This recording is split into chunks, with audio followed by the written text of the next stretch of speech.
Comment osons-nous souiller impurs, nous approcher du Dieu trois fois saint? Sa loi exige la perfection. Comment purifier nos cœurs, nos mains?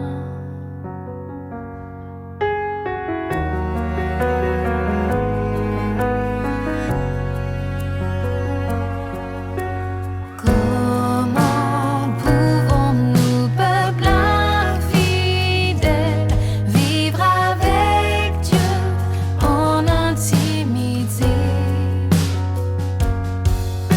Chaque jour nous le déshonorons. Comment nos fautes sont-elles pardonnées? C'est par la croix où il s'est donné,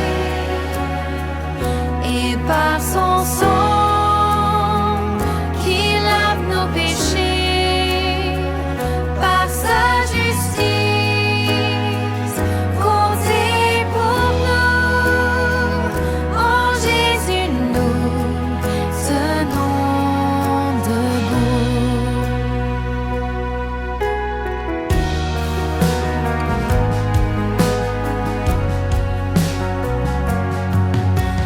Comment persévérer dans la foi face à nos échecs et nos erreurs? Ils éveillent en nous la peur, le doute. Comment répondre à l'accusateur? C'est par la croix où il s'est donné, et par son sang qui lave nos péchés, par sa justice comptée pour nous. En Jésus nous tenons debout.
Maintenant, pour terminer cette belle première journée de notre conférence, on va passer à une table ronde. On remercie Florent pour cet exposé vraiment intéressant de Lévitique 16. Maintenant, on veut discuter, on veut réfléchir, on veut plonger.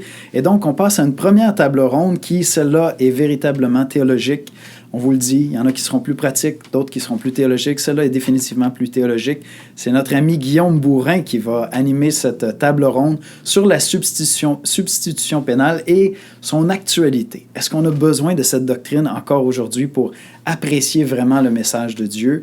Et nous avons ni plus ni moins que le professeur Henri Blocher qui va participer à cette table ronde, doyen honoraire de la faculté libre de théologie évangélique de Vaux-sur-Seine, et Pierre Sauvan-Chauny, professeur de dogmatique à la faculté Jean Calvin. Vous allez vous délecter. À plus.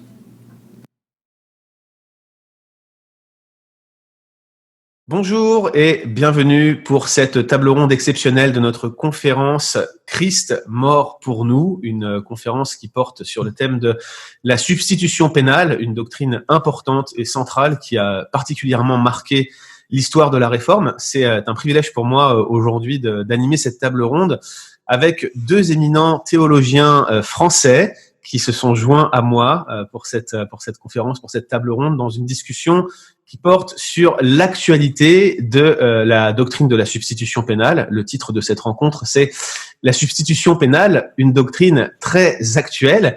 Et pour commencer, j'ai avec moi le professeur Henri Blocher, qu'on ne présente plus. Bonjour, monsieur Blocher.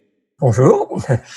Henri Blocher qui est doyen honoraire de la faculté libre de théologie évangélique basée à Vaux-sur-Seine, auteur notamment d'une christologie qui s'intitule « La doctrine du Christ », édité chez Edifac dans la collection Didascalia. Alors c'est la christologie de référence, hein. Tous les étudiants de théologie qui regardent cette émission aujourd'hui savent bien qu'elle a influencé des générations de professeurs qui aujourd'hui continuent de l'utiliser. Moi-même, pour mon cours de christologie à l'Institut de théologie pour la francophonie, j'étais très influencé par cet ouvrage qui, au passage, était passé entre les mains de notre deuxième invité qui m'a beaucoup aidé pour préparer ce cours. Et ce deuxième invité est professeur Pierre Sauvan-Chauny.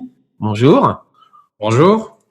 Pierre Sauvan-Chauny, qui est donc professeur de dogmatique à la faculté Jean Calvin, située à Aix-en-Provence, et qui lui aussi a écrit sur l'œuvre active, l'obéissance active de Christ et son œuvre, dans un petit ouvrage qui s'intitule « Jésus, mort sur une croix, pourquoi ?», édité aux éditions des groupes bibliques universitaires chez Farel. Alors, je suis très heureux de vous recevoir aujourd'hui. On va passer 45 minutes, 1 heure ensemble à discuter sur l'historique de cette position, de cette doctrine de la substitution pénale. Et nous allons aussi regarder un petit peu la manière dont elle est traitée aujourd'hui, notamment dans les milieux protestants, les milieux évangéliques.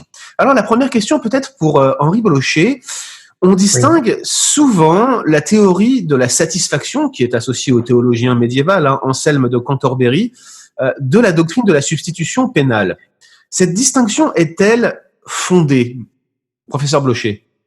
Alors, la distinction entre la théorie élaborée par saint Anselme de Cantorbéry, aux alentours de l'année 1100, et la doctrine de la substitution pénale telle qu'en particulier les réformateurs et Calvin l'ont mise au point, est fondée. Il y a des différences sensibles, même si Anselme a joué un rôle non négligeable pour préparer la mise au point dont je viens de faire mention.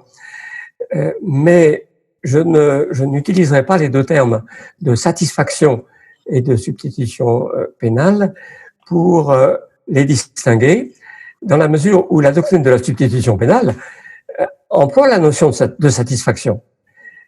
Donc c'est une doctrine aussi de la satisfaction, mais pas tout à fait la même que pour Anselme. Anselme avait une formule qui montre bien la distance. Anselme disait satisfaction ou peine, punition, caractère pénal. Alors que pour les réformateurs, pour la doctrine de la substitution pénale, la satisfaction, c'est l'infliction de la peine, mais de manière substitutive, sur le Christ prenant notre place.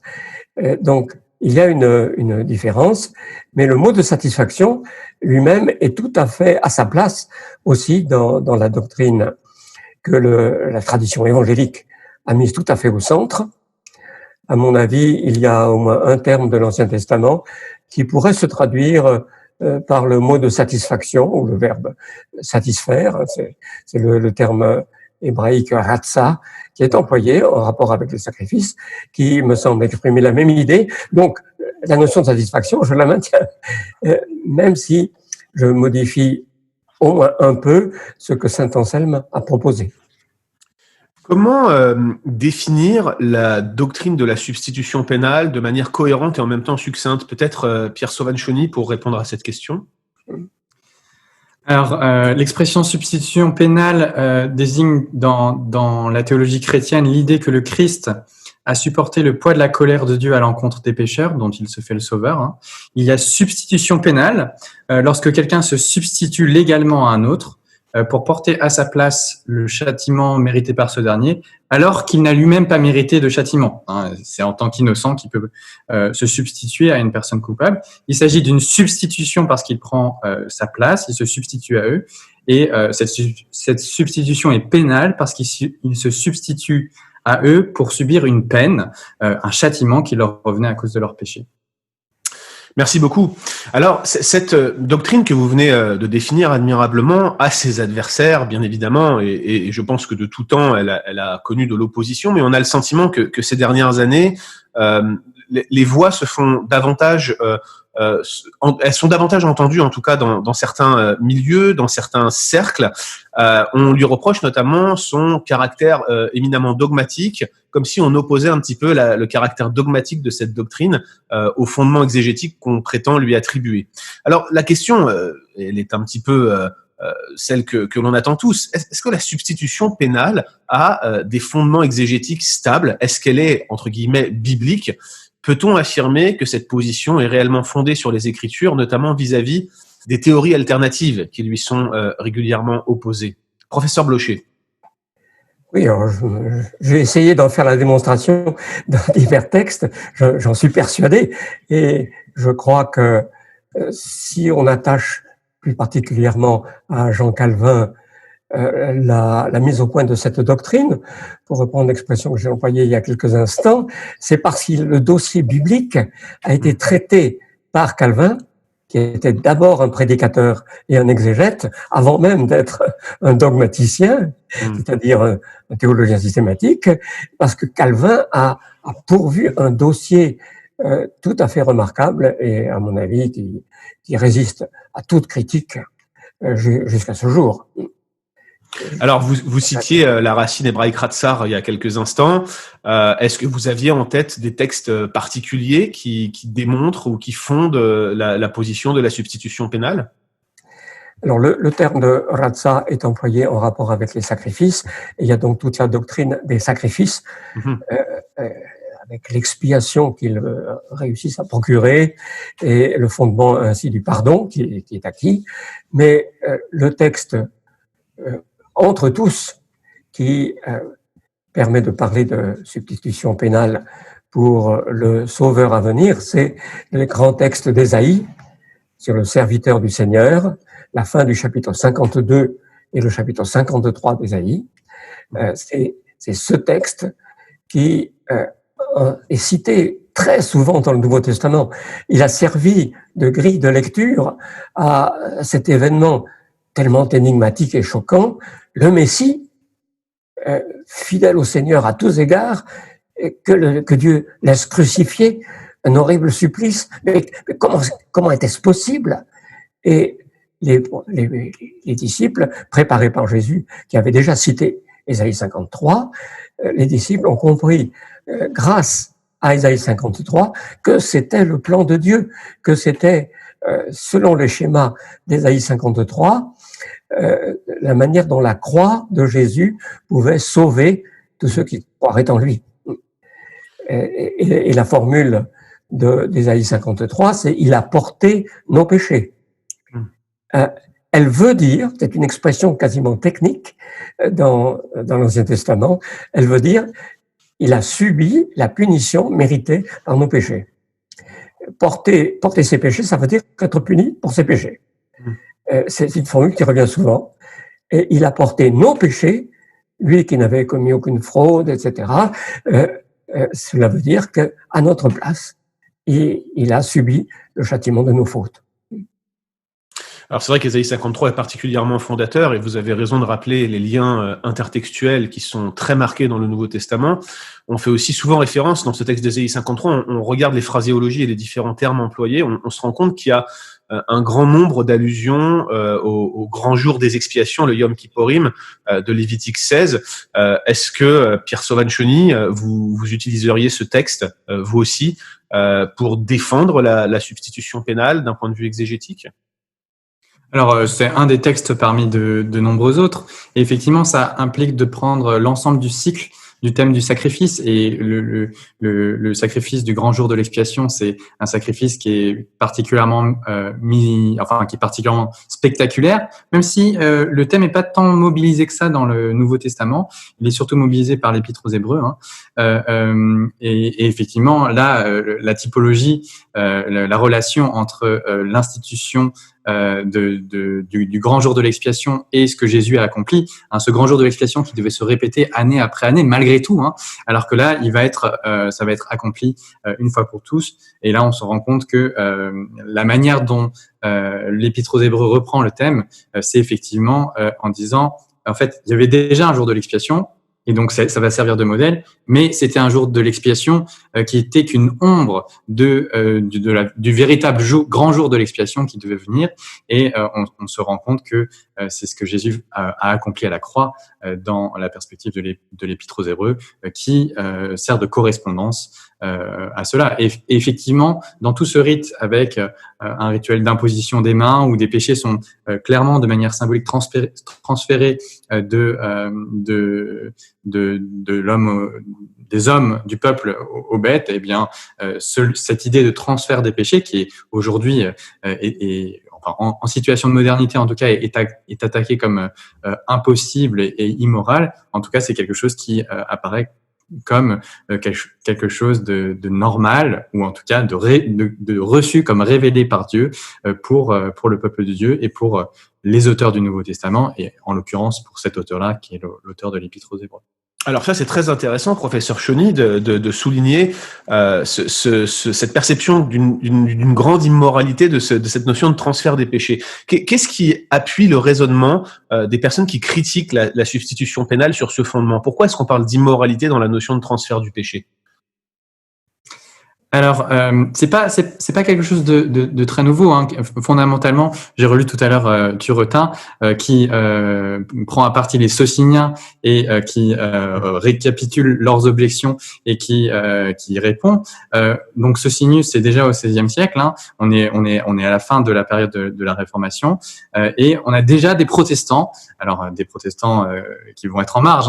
Socinius, il a concentré un certain nombre de refus de ce qui s'était fait dans la réforme magistérielle et qui vont dire en fait, est-ce qu'on peut vraiment transférer le péché ? Est-ce que c'est possible ? Et est-ce que c'est juste ?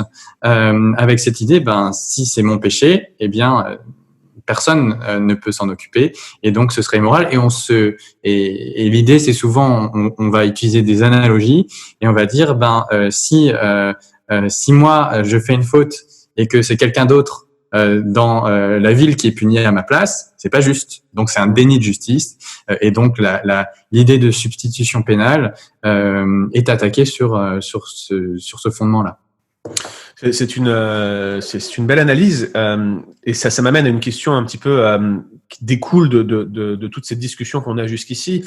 Tous ces textes que l'on invoque laissent transparaître l'idée d'une substitution. Ça paraît difficilement contestable, mais c'est souvent le caractère pénal, la notion de justice intrinsèque que cette substitution implique.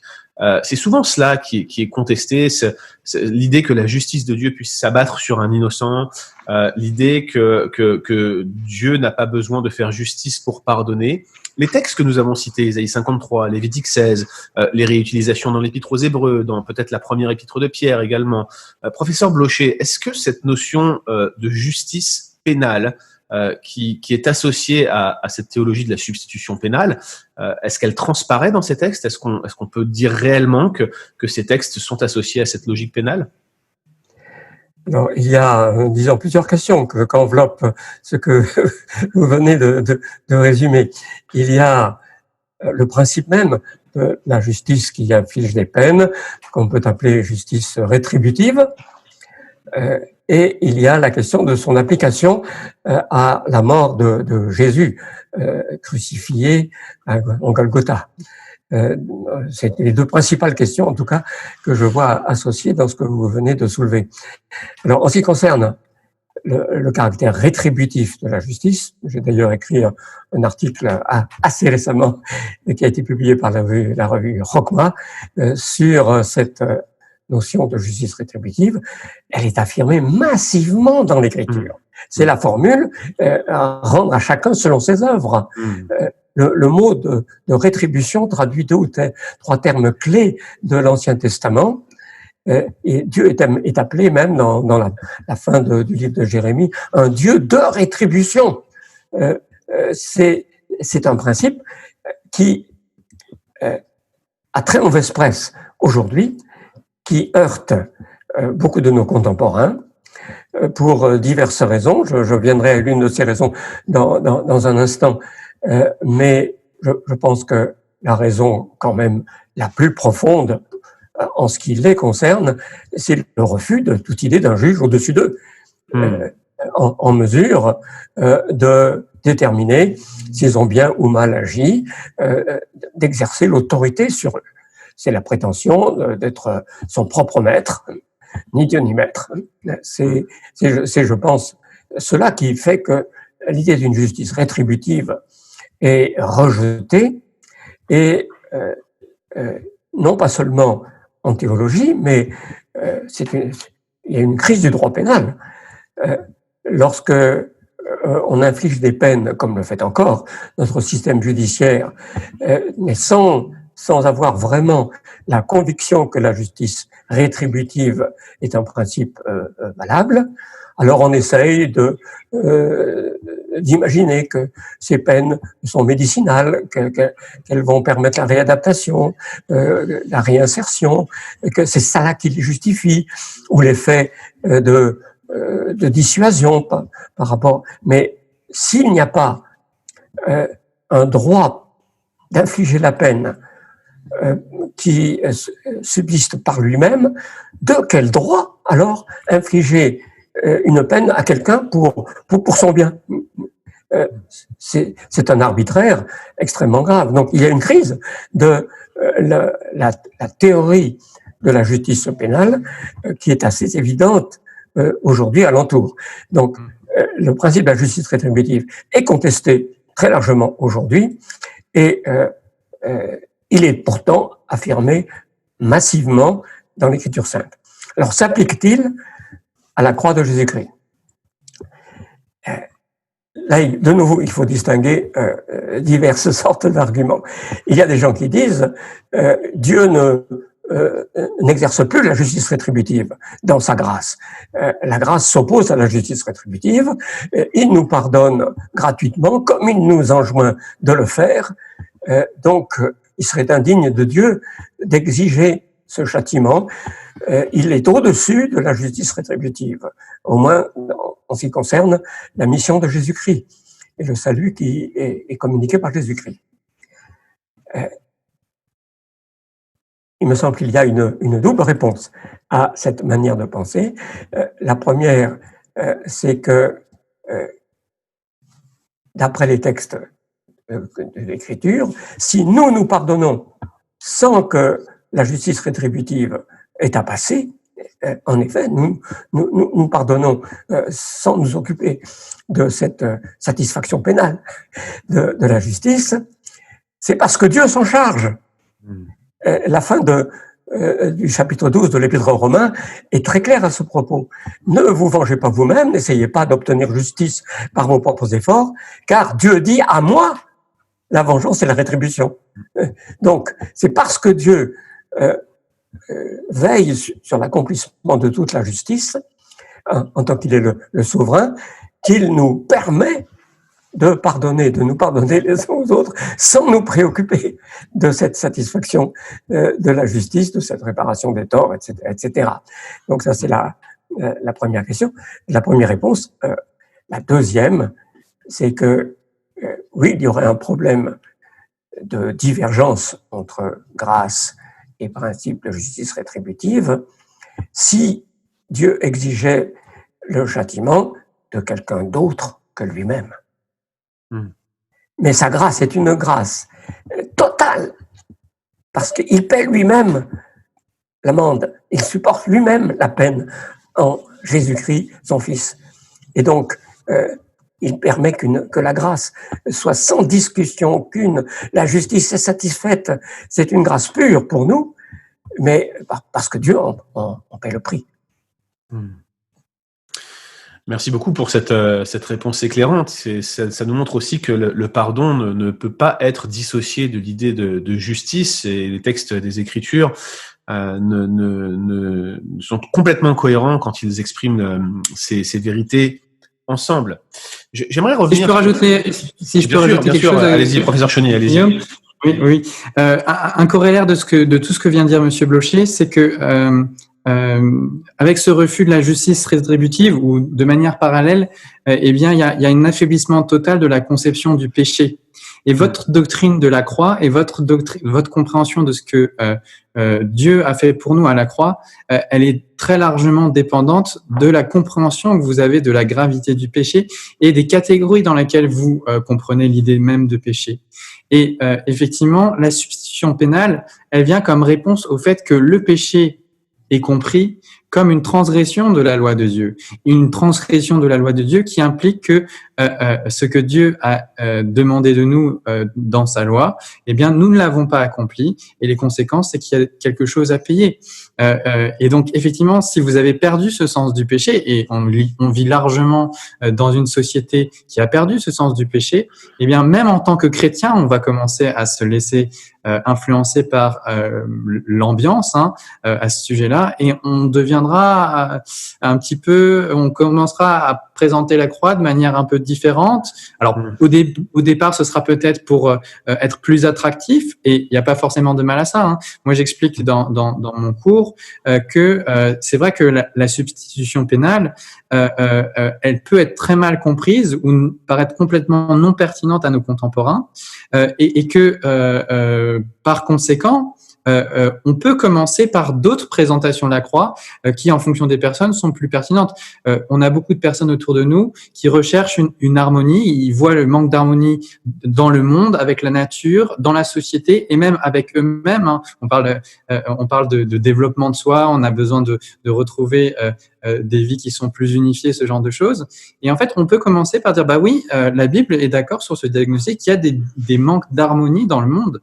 Et il y a un langage qui montre la croix comme une réconciliation entre Dieu et les hommes, donc et même avec une dimension cosmique où l'homme lui-même va être réconcilié avec l'univers. Et donc, on peut commencer par là. Autre exemple, on a des personnes qui ont des sentiments très vifs d'oppression. Alors, ça peut être des oppressions par rapport aux problèmes systémiques, aux oppressions systémiques qu'il y a dans la société, ou ça peut être des oppressions à l'opposé du spectre de type spirituel, avec des personnes qui, en fonction des cultures, ont un sentiment très fort du monde spirituel, et qui peuvent avoir l'impression qu'il y a des choses qui sont passées autrefois dans leur vie ou dans celle de leurs ancêtres, et que ça pèse encore sur eux et qu'ils ont besoin d'une libération. Eh bien, on peut parler de la croix comme d'une victoire du Christ sur tout ce qui a servi l'homme. Mais si on fait ça, il faut prendre garde de pas laisser de côté, à un moment dans notre discours, la doctrine de la substitution pénale, et de présenter le vrai problème, la vraie racine. Eh bien, c'est le péché comme transgression à la loi de Dieu, et donc il faudra une réponse légale, une réponse pénale à cela, et donc la croix va fonctionner comme victoire et comme réconciliation, précisément parce qu'elle est aussi substitution pénale. Et il faudra articuler les différentes représentations du Nouveau Testament. On va pas forcément commencer par la substitution pénale, mais on y arrivera, même si on a estimé qu'il y a des représentations qui, pour ces personnes-là, ce groupe de personnes-là, sont plus pertinentes. Et le grand risque, c'est de dire, parce qu'il y a une présentation qui est plus pertinente, Alors, un exemple qu'on peut donner, c'est dans les groupes qui pratiquent l'évangélisation de puissance, qui vont proclamer la victoire de Jésus sur des territoires et ce genre de choses. Eh bien, qui commencent par ça, c'est une chose, mais si ça en devient au bout de 2 ou 3 générations être la seule manière de présenter la croix, eh bien, il y a un danger d'oublier le mécanisme fondamental de la manière dont fonctionne le pardon des péchés, l'obtention du pardon des péchés. C'est le théologien Leon Morris qui exprime que les théories qui s'écartent de la substitution pénale sont souvent correctes dans ce qu'elles affirment, mais elles sont plutôt fausses dans ce qu'elles rejettent. C'est un petit peu ce qui transparaît de votre intervention. Professeur Chauny, on a le sentiment que on limite la doctrine de la substitution pénale à l'idée simplement de l'accomplissement de la justice, mais elle englobe cette idée de réconciliation, comme le professeur Blocher le montrait, elle englobe cette notion de pardon. L'un ne va pas sans l'autre. Merci de rappeler ces éléments. J'aimerais qu'on revienne un petit peu sur la dimension historique de cette doctrine. Est-ce que je peux ajouter quelque chose? Mais vous pouvez, c'est tout à fait libre. Allez-y. Ça me paraît intéressant de le glisser à cet endroit.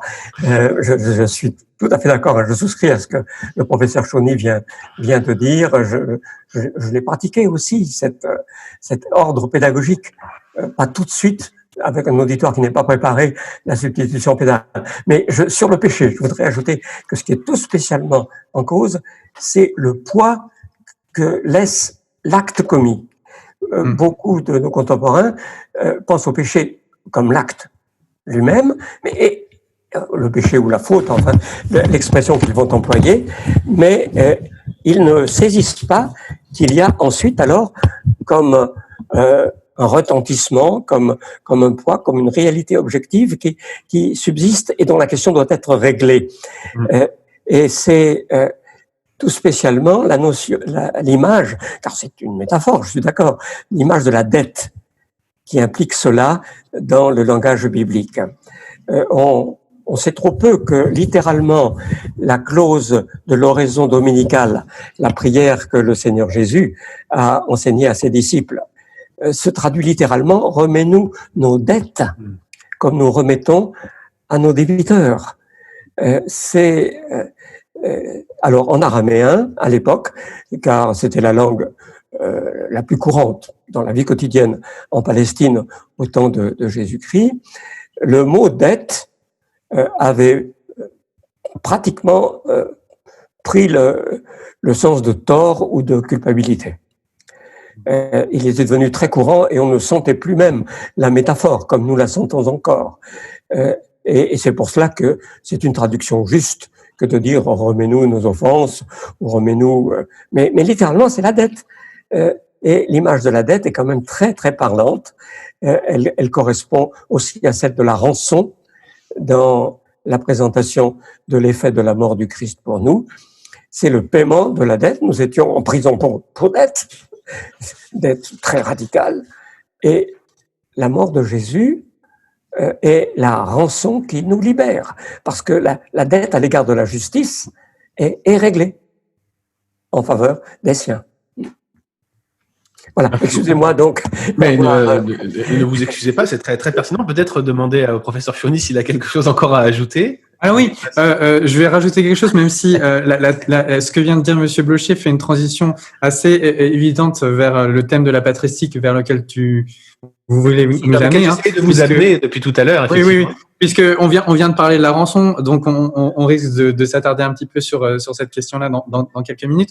Et ce que vient de dire Monsieur Blocher à l'instant, cette distinction entre l'acte lui-même du péché et le retentissement, le poids existentiel qui demeure une fois que l'acte a été commis, eh bien c'est aussi cette distinction, elle permet aussi de répondre à l'objection qu'il est impossible de se substituer et que ça ferait que Jésus pourrait pas prendre notre place. C'est vrai que Jésus peut pas prendre notre place au niveau, il devient pas pécheur à notre place et c'est parfois une caricature de la substitution pénale qui est faite. Alors parfois on trouve des langages un peu outranciers, par exemple chez Luther qui donne un peu le bâton pour nous faire battre tous ensemble, pas seulement lui mais tous ceux qui adhèrent encore à la substitution pénale et où ça peut donner l'impression à ceux qui n'y adhèrent pas que eh bien la substitution pénale ça signifie que Jésus est le plus grand des pécheurs en mourant à la croix à notre place. Non, l'acte du péché, c'est le mien, c'est celui que j'ai commis,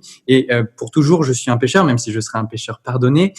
Par contre, le retentissement existentiel, le poids qui demeure, eh bien ça, c'est transférable, c'est comme ça qu'on va le comprendre. C'est ça qui est transféré sur le Christ, c'est lui qui prend ce poids-là sur lui, et c'est ça qui est effacé, parce que Dieu en Jésus-Christ prend cela sur lui-même.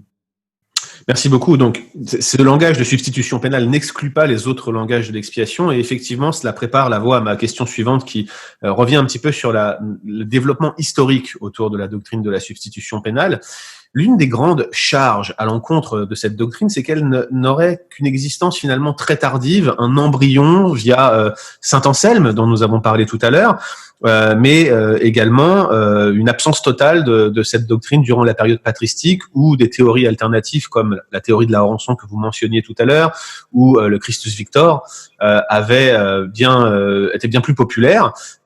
Qu'en est-il? Est-ce que réellement les pères de l'Église ignoraient complètement ce langage substitutif, ce langage pénal, ou bien trouve-t-on ici et là quelques traces chez les pères de l'Église et peut-être même dans les épîtres pastorales, pour orienter un peu plus ma question? Professeur Blocher.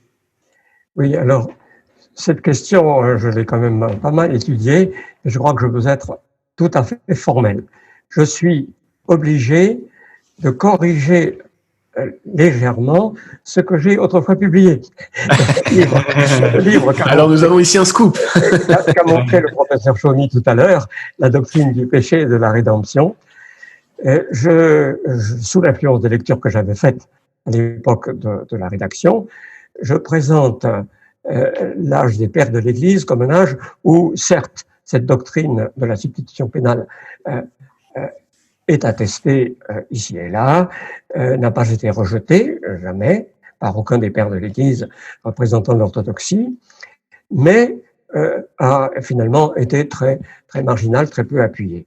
Depuis, je suis obligé de corriger cette impression que j'ai eue et que j'ai donnée, que la substitution pénale n'a tenu que très, très peu de place. En fait, elle a été beaucoup plus présente que je ne pensais à l'époque, et sous l'influence des lectures que j'avais faites. Alors, j'ai fait d'autres lectures depuis, et des textes même des pères de l'Église, et je suis obligé de dire, cela est faux, simplement, complètement faux. Et j'ai pris avec moi un livre, pensant que la question pourrait être posée. C'est le 3e tome de l'histoire des dogmes de l'Église, de l'Antiquité chrétienne, de l'abbé Tixeron, une œuvre vraiment de très grande qualité. Je l'apprécie beaucoup parce qu'il a énormément de citations. Il est très très précis. Donc même souvent j'y recours. J'en ai de plus récentes, l'histoire des dogmes, mais souvent je recours à Tixeron à cause de sa précision dans l'information. Or, je vais vous lire un passage qui parle de la doctrine d'un père qu'en général personne ne cite pour la substitution pénale dans les débats contemporains d'aujourd'hui. Cyril d'Alexandrie, qui a été vraiment une personnalité dominante à son époque, au 5e siècle, et à la patriarche d'Alexandrie, il a mené la lutte contre les nestoriens, et vraiment c'était une très forte personnalité qu'en général on cite pour le schème de la divinisation comme explicatif du salut. Or, voici ce qu'écrit Tixeron pour résumer la doctrine de Cyril. Pourquoi et comment cette mort de Jésus-Christ nous sauve-t-elle? Le saint docteur, Cyril, l'a expliqué avec une richesse et une ampleur de texte qui font de son enseignement sur ce point le résumé et la plus parfaite expression de la doctrine de l'Église grecque. Toutes les diverses formes de la pensée chrétienne antérieure y sont reproduites et notées. Jésus-Christ est notre rançon, antalagma, antilutron et de mots grecs. Il est une victime qui s'est offerte en sacrifice pour le péché. De cette victime, l'agneau pascal et le bouc émissaire ont été la figure. Cette dernière image nous conduit à l'idée de substitution pénale. Jésus-Christ était personnellement innocent et par conséquent non susceptible d'être personnellement puni ou châtié. Mais il a pris sur lui nos péchés. Il est devenu malédiction pour nous. Dès lors, citation, ce châtiment qui revenait aux pécheurs, afin qu'ils cessassent de faire la guerre à Dieu, est tombé sur lui. Dieu l'a livré à cause de nos fautes. Il lui a fait souffrir ce qui est dû au plus grand pécheur. Par sa mort et par son sacrifice, il a payé, et nous avons payé en lui, ce que nous devions pour nos péchés. Il a expié nos fautes, etc. Vous vous rendez compte à quel point ce résumé par ce théologien et historien catholique montre que la doctrine est une doctrine vraiment très, très fortement affirmée par un père typique et prestigieux comme Cyril d'Alexandrie. Avant lui, un autre patriarche d'Alexandrie, Athanase, saint Athanase, développe exactement la logique de la substitution pénale. Si Dieu ne punissait pas, souligne-t-il, il serait infidèle à sa parole. Dans la Genèse au chapitre 2, il dit, à partir du moment où tu choisis la désobéissance, le fruit défendu, qui représente, je crois, l'autonomie prétendue à l'égard de Dieu, de mort, tu mourras. Et le salaire du péché, c'est la mort. Dieu l'a dit, et s'il ne l'applique pas, il renie donc sa parole. C'est chez saint Athanase. Il est tout à fait faux de prétendre que la doctrine de la substitution pénale est absente. La seule chose qu'on peut dire dans le sens de l'affirmation ou de la négation que je suis en train de critiquer, c'est qu'il n'y a pas de synthèse chez ces pères de l'Église. La doctrine est affirmée très fortement, mais le rapport à d'autres représentations de l'effet salvifique de la mort du Christ n'est pas tiré au clair. C'est là l'insuffisance que, grâce à saint Anselme et surtout grâce aux pré-réformateurs de la fin du Moyen-Âge et aux réformateurs, c'est là l'insuffisance qui va être comblée. Vous faites bien de mentionner les pré-réformateurs pour qui c'était une doctrine particulièrement polémique, notamment en Angleterre. Pierre Sauvanne, Chauny, est-ce que vous avez des éléments à rajouter par rapport à ce que le professeur Blocher a dit sur la période patristique ? Je suis très heureux d'entendre ce que M. Blocher vient de lire. C'est un très beau passage. J'ai moi-même fait une collection là, hier soir de différentes citations. Alors, je me suis concentré sur le IIe siècle, mais donc j'ai pris des notes dans Un Clément, chez Barnabé, chez Polycarpe, chez Justin Martyr, un dialogue très intéressant avec Tryphon justement, où Tryphon donne comme objection qu'il peut pas, que le Christ peut pas être le Messie parce que il y a écrit dans la Bible, dans la loi, maudit soit celui qui est pendu au bois. Donc il reprend les textes qui sont utilisés par l'apôtre Paul aussi, hein, et Justin va lui expliquer comment il faut comprendre les choses. Je veux pas citer celui-là. Il y a l'Épître à Diognète qui est un passage qui est bien connu, mais le passage que j'aimerais vous lire, c'est celui d'Irénée. Pourquoi ? Parce que Irénée est souvent utilisé par ceux qui suivent Gustav Hollen, qui justement a été très influent pour dire que dans l'Église ancienne, il n'y avait pas cette doctrine de la substitution pénale. Il a qualifié de théorie latine qui n'apparaît que quasiment qu'au XIe siècle. Et Irénée, effectivement, il y a des passages qui sont très forts, qui vont dans le sens du Christ vainqueur, du Christ victorieux, qui fait la guerre à nos ennemis et aux ennemis de nos âmes. Et effectivement, il y a ça chez Irénée. Et du coup, les commentateurs, ceux qui suivent ce débat, convaincus par la thèse de Gustav Hollen, ne se rendent pas compte que chez Irénée, il y a aussi des éléments de présentation de la croix qui relèvent de la substitution pénale, même si le langage n'est pas forcément celui-ci exactement, mais la manière de parler est tout à fait conforme à ce que les réformateurs désigneront ensuite comme substitution pénale. Je prends un exemple dans Contre les hérésies au livre 5. Je ne vais pas vous lire le paragraphe en entier, peut-être que je le mettrai sur un article de blog un peu plus tard. Et il dit cela. Car pour détruire la désobéissance originelle de l'homme, qui s'était perpétrée perpétuée par le bois. Alors là, des questions d'Adam et Ève qui se sont cachés dans les buissons. Donc, il y a une désobéissance par le bois. Il s'est fait obéissant jusqu'à la mort et à la mort de la croix. Donc, on est en train de parler de la croix, guérissant ainsi par son obéissance sur le bois la désobéissance qui s'était accomplie par le bois. Alors, je vous passe un peu la suite. Il donne une explication d'Adam et Ève. Et la fin du passage.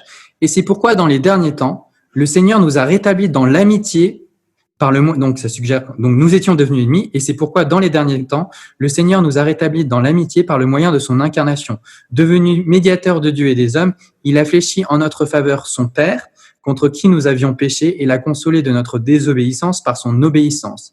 Il nous a accordé la grâce de la conversion et de la soumission à notre Créateur. Alors, si on prenait juste cette dernière phrase, on pourrait dire, oui, Irénée pense que c'est par l'incarnation qu'il a fléchi la colère de Dieu. Mais si vous voyez ces deux paragraphes qui suivent, que juste avant, il était question de la mort de Jésus-Christ sur le bois, qui a dû donner son obéissance sur le bois pour réparer la désobéissance d'Adam dans les bois, eh bien, on se rend compte que ce dont il est question spécifiquement dans l'incarnation qui va fléchir la colère de Dieu, c'est la mort de Jésus-Christ sur la croix.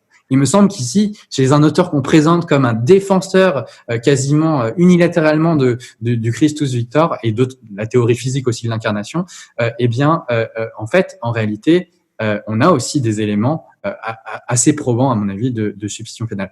Mais une fois qu'on a dit ça, moi je comprends bien cette objection de quelqu'un qui se dirait catholique et qui dit comment est-ce qu'on peut dire que la substitution pénale est la manière de comprendre l'écriture lorsque il y a une relative absence ou une totale absence, si on voit mal les choses, de la substitution pénale dans les écrits anciens. Mais lorsqu'on est protestant et qu'on commence à dire ce genre de choses, c'est assez étonnant parce que si on y réfléchit, il existe un développement du dogme, de la compréhension des choses. Et en tant que protestants qui adhérons à la justification par la foi seule, il faut admettre que, eh bien, il y a des éclipses dans la pensée. L'Église ancienne s'est d'abord concentrée sur des questions métaphysiques, notamment autour de l'incarnation et de la doctrine de la Trinité. Et donc, en tant que tel, quand bien même on se tromperait pour dire qu'il n'y a aucun élément de substitution pénale dans l'Église ancienne, ce qui n'est pas vrai, eh bien, il faudrait dire, malgré tout, ce langage est celui de l'Ancien et du Nouveau Testament, et donc même si l'Église ancienne l'a un peu oublié, eh bien, c'est tout à l'honneur de la pensée protestante de l'avoir établi. Donc, en tant que tel, il y a des arguments historiques qu'on peut avancer, mais une fois qu'on a dit ça, il faut dire aussi que la première chose, c'est de dire mais que dit le texte biblique ? Et je pense que on a pu montrer un petit peu tout à l'heure que fondamentalement c'était une perspective non seulement qui était dans la Bible, mais qui était centrale parce que les différentes métaphores, les différentes présentations de la croix s'articulent les unes aux autres autour précisément de ce modèle de la substitution pénale. Alors merci beaucoup pour cette démonstration solide. J'aimerais quand même faire justice à Monsieur Blocher qui se récante en quelque sorte dans son ouvrage Péché et Rédemption, mais il avait signalé l'épître à Diognète, il faut quand même le souligner, avec le fameux 12 échanges, un texte du IIe siècle qui, à mon avis, contient un langage de substitution pénale absolument remarquable que l'on peut noter très rapidement. Donc on ne peut pas non plus dire que vous n'aviez pas noté ce texte et je pense que il ne faudrait pas vous laisser prendre trop rapidement le sac et la cendre, n'est-ce pas ? C'est un texte magnifique. Et on ne sait pas qui l'a écrit. À mon avis, c'est le plus beau texte du IIe siècle de l'Église ancienne et on ne sait pas qui l'a écrit. C'est une des hypothèses, mais elle est combattue. Celui qui avait fondé l'école catéchétique, qu'on peut considérer comme le premier institut biblique ou première faculté de théologie chrétienne dans le monde, à Alexandrie, mais on n'est pas sûr, et c'est un texte de toute beauté et qui, sur le point duquel nous débattons, en effet, est central et très si vous le permettez, pour nos auditeurs, exprimé, pour ceux qui nous regardent, je vais simplement le lire, c'est un court texte. Alors, ce qui est assez intéressant, c'est que si on ne sait pas du tout que c'est un texte ancien et qu'on joue à qui a écrit ce texte, on serait assez tenté de dire que c'est Luther qui l'a écrit à la manière de faire. Je vous le lis simplement. « Dieu ne nous a pas rejetés, Mais quand est venu le temps marqué, il a pris sur lui nos péchés. Il a donné son propre Fils en rançon pour nous. Le saint pour les impies, l'innocent pour les coupables, le juste pour les injustes, l'incorruptible pour les corrompus, l'immortel pour les mortels. Ô doux échanges, ô dispensations ineffables, bienfaits inespérés. L'iniquité de plusieurs a été cachée en un seul juste. La justice d'un seul justifie une multitude de pécheurs. Et ça, c'est un texte probablement de la fin du IIe siècle, entre 150 et 200. Oui, c'est donc ce passage de l'épître à Diognète. On sait à qui il s'était adressé, encore que on ne l'ait pas vraiment identifié, hein, ce Diognète. On ne sait pas qui a écrit ce texte, mais qui est très beau. Et alors, il a influencé Luther. Hein. L'expression de 12 échanges, Luther l'a reprise en fait de l'épître à Diognète. Ça sonne très luthérien, effectivement, mais en fait, je crois que lui-même était au bénéfice du souvenir de ce texte de l'Église ancienne. Un réflexe de vieux prof. J'ajoute un petit mot pour sachant que tous les étudiants ne sont pas forcément pleinement informés au départ quand nous mentionnons un nom. J'ajoute un mot à propos de ce Tryphon qu'a mentionné le professeur Chauny tout à l'heure. Donc, Justin, qu'on appelle martyr parce qu'il a subi le martyre, hein, il a été jusque-là dans sa confession de la foi en Jésus-Christ. Justin a dialogué avec un rabbin dont la forme grecque du nom, c'est Tryphon, et donc ça donne Tryphon en français. On suppose que la forme hébraïque ou sémitique de son nom, c'était Tarpo. En tout cas, il y a eu, sur un mode très courtois, des débats publics dont le texte a ensuite été publié entre ce rabbin et ce représentant du christianisme de l'époque, donc milieu du second siècle en gros, et c'est donc un exemple assez rare dans l'Antiquité, il faut le dire, de dialogue irénique mais ferme du christianisme et du judaïsme. Merci pour cette précision, professeur Blocher. Merci aussi pour tous ces textes qui viennent émailler notre réflexion. J'aurais aimé qu'on discute un peu plus. Le temps va nous manquer pour parler des théories alternatives et de ce qu'elles impliquent, le langage de victoire de Christ qui est réellement inclus dans la doctrine de la substitution pénale. Ce que l'on voit dès la période patristique et puis même ensuite durant la période médiévale, c'est que ces théories alternatives vont souvent être érigées comme des oppositions à la substitution pénale. Donc on a ce langage de rançon qui est opposé, alors que s'il est bien compris, Christ s'est vraiment présenté comme une rançon. Puis il y a la théorie de l'exemple moral au Moyen-Âge avec ce théologien français, Pierre Abélard, qui va s'en faire le porte-étendard en quelque sorte. Aujourd'hui encore, on a, peut-être en reprenant les mêmes schémas du passé, une opposition très marquée, même au sein des milieux évangéliques, contre la substitution pénale. Alors nous faisons cette conférence parce que nous pensons que cette doctrine de la substitution pénale est très actuelle, mais en quoi est-elle si actuelle? Quelle est son importance pour l'Église du XXIe siècle? Commençons par le professeur Chauny cette fois-ci. Alors, tout simplement, j'aimerais dire que la doctrine de la substitution pénale est actuelle parce que la Bible est actuelle.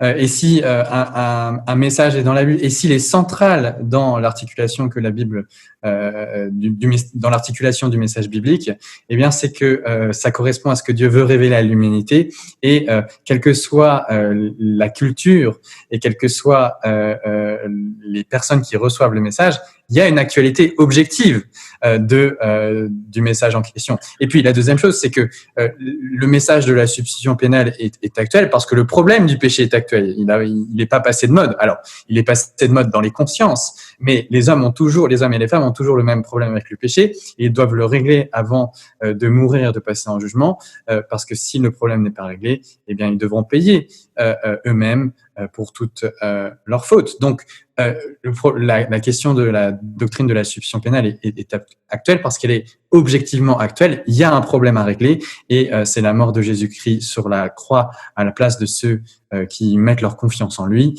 qui résout ce problème. Alors, la question de l'actualité, elle devient plus aiguë si on se place de la part de ceux qui l'entendent. Et là, on pourrait se dire, oui, c'est vrai que au point de vue subjectif, elle paraît un peu en décalage parce que justement, l'idée même du péché, c'est une idée qui est refusée. L'idée même d'un juge, c'est une idée qui est refusée. Même lorsque les gens ne sont pas aussi athées qu'on croit.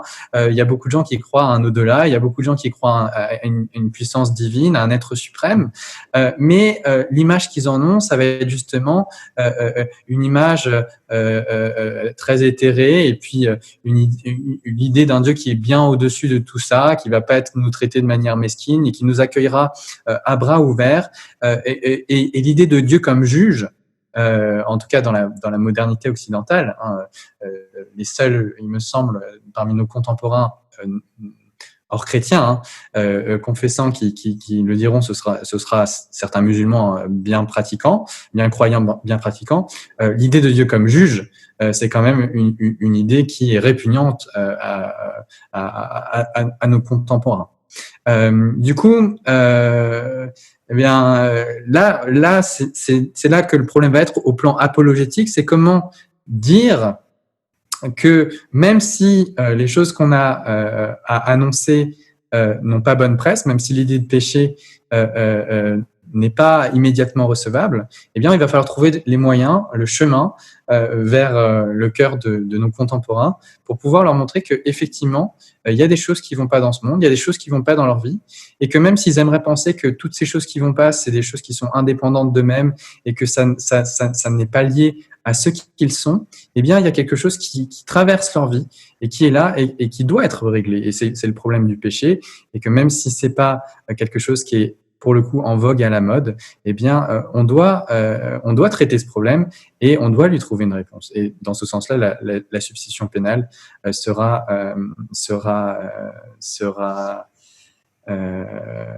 très actuelle. Alors, parfois, on va faire une présentation, lorsqu'on est critique de la substitution pénale, on va faire une présentation assez outrée de ce qu'elle est. On va y voir l'idée scandaleuse d'un Dieu avide de sang, violent, sadique, qui exige la mort de son fils pour les pardonner. Alors, moi, c'est une question que j'aimerais bien poser à Monsieur Blocher, parce que dans son livre, il évoque les arguments en tant que tels qui sont posés et qui sont toujours les mêmes. Hein, je veux dire, depuis 5 siècles, ça n'a pas changé. C'est toujours parce que la substitution est impossible, c'est toujours parce que elle est immorale, c'est toujours parce qu'on refuse le caractère pénal et rétributif. Et on change les habillages, le langage évolue un peu, mais fondamentalement, les arguments ne changent pas. Moi, j'aimerais vous faire parler, Monsieur Blocher, de ce que vous percevez comme des facteurs possibles qui font que non seulement le monde contemporain et les autres confessions chrétiennes ont du mal avec l'idée de substitution pénale, mais que même dans les milieux évangéliques, il me semble, je ne sais pas si vous serez d'accord avec ça, que on commence à voir des personnes qui sont des évangéliques, sont dans les églises évangéliques, correspondent aux critères de Babington et Fath sur ce qui est un évangélique, et qui pourtant vont être, alors soit vont négliger la doctrine de la substitution pénale, sans forcément la refuser. Alors je parlais tout à l'heure des promoteurs de l'évangélisation de puissance, et ils vont parler tellement de la victoire de Jésus et du fait qu'il faut proclamer sa victoire, que même s'ils vont pas nier le fait que Jésus est mort à notre place, eh bien, ça va prendre peu de place, et peut-être qu'aujourd'hui, ça n'a pas de problème, mais dans 1 ou 2 générations, si dans ces milieux-là, ça pourrait arriver à un refus pur et simple de cette doctrine. Et puis, je vois d'autres milieux, ou j'imagine d'autres milieux. Je vois par exemple des promoteurs d'une non-violence au plan éthique, et qui en fait ont beaucoup de mal à se dire comment est-ce que je peux être cohérent dans ma non-violence au plan éthique et dans mon pacifisme radical, si en fait la manière dont on comprend la croix, c'est que Dieu le Père a châtié Dieu le Fils en exerçant de la violence sur lui, et que le problème à la violence dans le monde, c'est la violence de Dieu. Et donc, moi, je perçois quelque chose comme ça dans ce genre de milieu. Et puis, un autre type de milieu où ça pourrait arriver, ça arrive peut-être aux États-Unis et ça pourrait arriver en France, c'est ceux qui ont tendance à nier l'historicité d'Adam, et donc nier l'historicité du péché originel, et qui vont voir le problème du péché du coup d'une manière assez radicalement différente, et qui par la force des choses pourraient arriver à la fin, je ne sais pas si c'est déjà le cas aujourd'hui, mais à la fin pourraient en arriver à refuser purement et simplement l'idée de substitution pénale. Est-ce que Monsieur Blocher, en tant qui avait vu beaucoup de choses, est-ce que vous voyez une trajectoire ou des frémissements de ce genre de positionnement? Nous allons embaucher Pierre Sauvan-Chauny comme animateur de notre émission. Alors, À coup sûr, je vois le genre de trajectoire que vous venez de dessiner. Mais en premier lieu, je voudrais dire que l'affirmation de la substitution pénale a été caractéristique du mouvement évangélique au sens qu'on donne aujourd'hui couramment à ce terme. En gros, c'est depuis le XVIIIe siècle. Bien que l'usage au XVIe, on parlait des gens qui adhéraient à la réforme comme des évangéliques déjà au XVIe siècle. Mais c'est au XVIIIe qu'avec le réveil évangélique de Whitefield et de Wesley en Angleterre, que le mot a pris la signification qui désigne une branche du protestantisme. Alors que le protestantisme se diversifiait, devenait beaucoup trop délavé aux couleurs du temps. C'est ce qu'on a appelé le protestantisme libéral, et on peut aussi dire moderniste, donc qui a surtout été employé du côté catholique. La branche ou le secteur du protestantisme qui était représenté par le réveil de cette époque, on l'a appelé évangélique. Et le mot a été utilisé pour l'Alliance évangélique, fondée au milieu du XIXe siècle. C'est un mot qui distingue d'autres types de protestants, il faut le reconnaître. Alors pour cette tradition évangélique, il faut dire que l'affirmation de l'institution pénale a été vraiment déterminante, non seulement comme un article de confession de foi, comme un chapitre de théologie systématique, mais très importante pour la piété personnelle, très importante pour l'hymnologie. Le nombre de cantiques de cette tradition qui affirme que Jésus a été frappé à notre place, qu'il a payé notre dette, etc., est extrêmement élevé. Et jusqu'en 1950, aux alentours, bien sûr, c'est pas d'un jour à l'autre, mais ça a été un marqueur tout à fait net de l'identité évangélique. Je crois même qu'à un moment, il y avait une édition de la Bible où il y avait écrit Ésaïe 53 gravé sur la couverture. Je sais pas si... C'est bien possible, ça, je ne le savais pas, mais en tout cas, c'était caractéristique. Alors, il y avait des croyants, sans doute, hein, mais élevés dans des familles évangéliques ou qui s'étaient convertis par le moyen de témoignages évangéliques, qui commençaient comme évangéliques, mais qui cédaient ensuite à la pression de la modernité ambiante et de son refus de la justice rétributive et d'un Dieu qu'il applique. Mais en général, ils cessaient de se dire évangéliques. Pour eux, c'était parfaitement clair, ils devenaient des libéraux. Et c'était clair en gros, pour tout le monde. Et la situation a changé, en gros, depuis le milieu du XXe siècle, avec un nombre plus élevé d'évangéliques qui abandonnent l'affirmation de la substitution pénale et qui veulent toujours s'appeler évangéliques. C'est le phénomène nouveau. Et il concerne aussi ceux qui mettent l'accent sur la non-violence dont M. Chonu parlait il y a un instant, dans leur tradition, qui certes met l'accent sur l'exemple de Jésus-Christ, peut-être plus encore que sur l'œuvre objective de l'expiation des péchés, mais cette doctrine a été maintenue jusqu'au début du XXe siècle, sauf chez les libéraux. Il y a eu qu'on les appelle ménonites libéraux, aux Pays-Bas essentiellement, qui ont subi l'influence des Sociniens mentionnés aussi tout à l'heure. Alors eux avaient abandonné la substitution pénale, mais ils étaient considérés comme libéraux. Donc le phénomène qui vient d'être décrit par M. Chonu est un phénomène vraiment récent. Je crois que pour l'essentiel, c'est l'influence du monde ambiant, sa déchristianisation de plus en plus marquée, parce que la substitution pénale sans en tirer toutes les conséquences que je crois devoir en tirer, a été maintenue très longtemps aussi du côté catholique.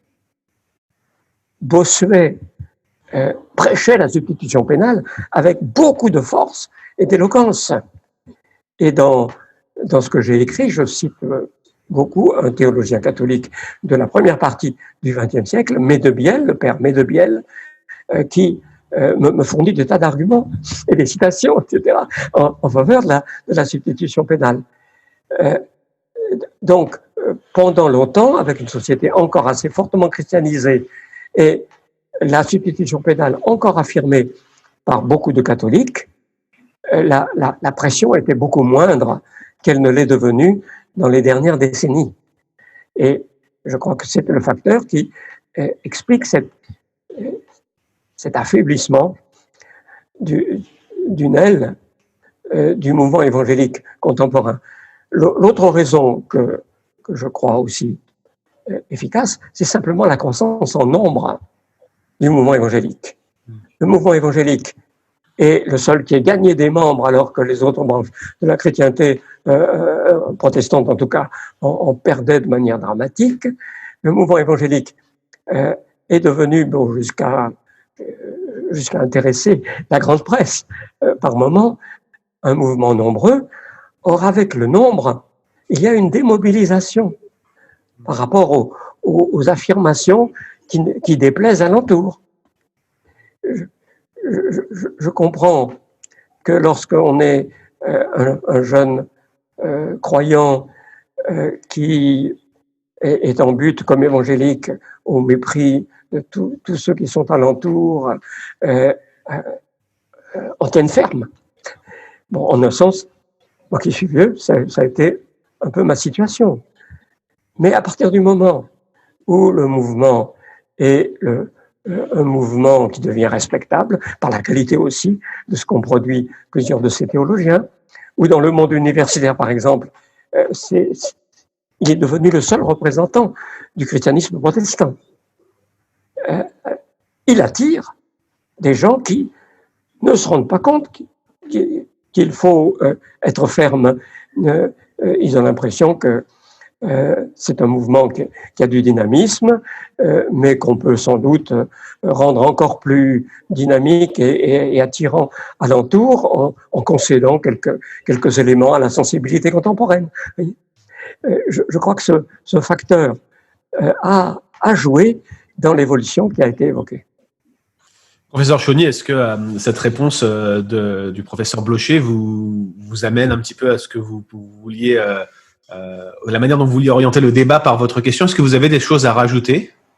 Alors, j'ai pas de choses spécifiquement à rajouter, mais ça rejoint une impression plus générale que j'ai, pas seulement sur cette question de la substitution pénale, mais d'autres doctrines classiquement évangéliques qui peuvent être attaquées, et où ça me fait penser, et nous-mêmes dans notre faculté, à la faculté Jean Calvin, on a spécifiquement un cours d'apologétique qui fait l'ensemble du cursus, et aujourd'hui l'apologétique est un petit peu à la mode. Et simplement, je relève dans les dernières choses que M. Blocher a dit, c'est qu'il y a un danger de vouloir accommoder un peu notre doctrine à l'ère du temps présent pour être plus attractif. Et en fait, quelque part, il faut bien voir il faut bien voir la différence entre la bonne apologétique et la mauvaise apologétique. La mauvaise apologétique, c'est celle qui va, alors je vais pas refaire le sketch des inconnus, hein.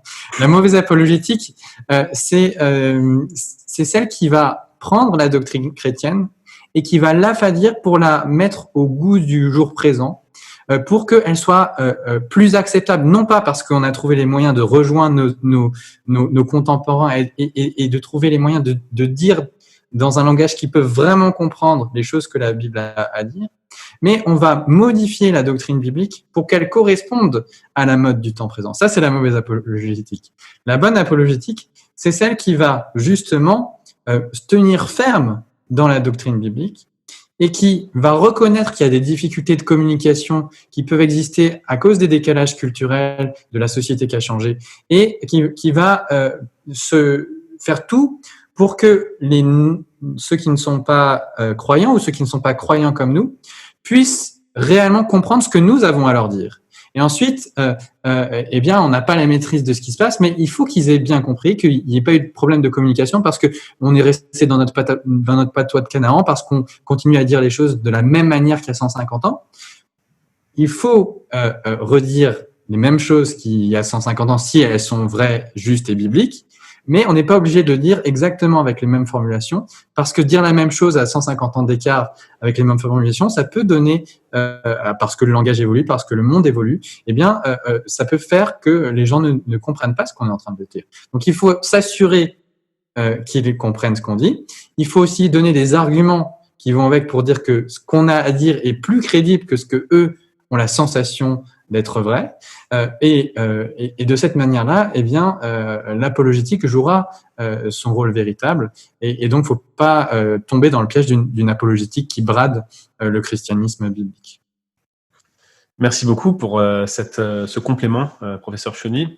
Alors, je pourrais, comme dit Lodi Captain America, je pourrais faire ça toute la journée, n'est-ce pas, hein, rester échanger avec vous. Hein, je ne voudrais pas tomber dans l'écueil de Pierre qui voulait dresser une tente et passer son temps sur la montagne, n'est-ce pas? C'est très intéressant cette discussion, mais nous arrivons à la fin de cette émission et je pense que nous aurons beaucoup de matière à réflexion tous les trois, déjà pour commencer, mais aussi tous ceux qui écouteront cet enregistrement et qui pourront d'ailleurs eux-mêmes aller consulter les différents ouvrages que nous avons mentionnés dans cette émission. Notamment, je vous rappelle l'ouvrage La doctrine du Christ aux éditions Edifac. Oui. Excusez-moi, il y a deux livres qui sont un peu jumeaux. Oui. Il y a La doctrine du Christ d'une part, et il y a La doctrine du péché et de la rédemption. Oui. Et c'est plutôt ce deuxième qui a été en cause dans nos débats. Oui, c'est vrai qu'on l'a mentionné à plusieurs reprises et c'est celui sur lequel vous reveniez notamment sur la période patristique. Merci de le préciser. Et puis, je rappelle aussi l'ouvrage du professeur Pierre Sauvan-Chauny, Jésus mort sur une croix, pourquoi, aux éditions des groupes bibliques universitaires et Farel. On vous renvoie donc vers ces deux excellents titres et bien sûr l'ouvrage Péché et Rédemption du professeur Blocher. Alors notre conférence continue, hein, vous retrouverez dès demain le pasteur Fali Ravouangui qui nous exposera ce merveilleux texte d'Ésaïe 53, le serviteur brisé pour nous. On l'a abordé à maintes reprises durant cette émission. Merci beaucoup, chers frères, chers collègues, de vous être joints à cette émission. Je crois qu'elle apporte une contribution vraiment importante à cette conférence et je voudrais encore une fois vous remercier d'y avoir participé et donc nous vous encourageons dans vos ministères respectifs. Merci beaucoup d'avoir rappelé l'actualité de cette doctrine de la substitution pénale. Nous vous donnons donc rendez-vous demain pour la suite de notre conférence.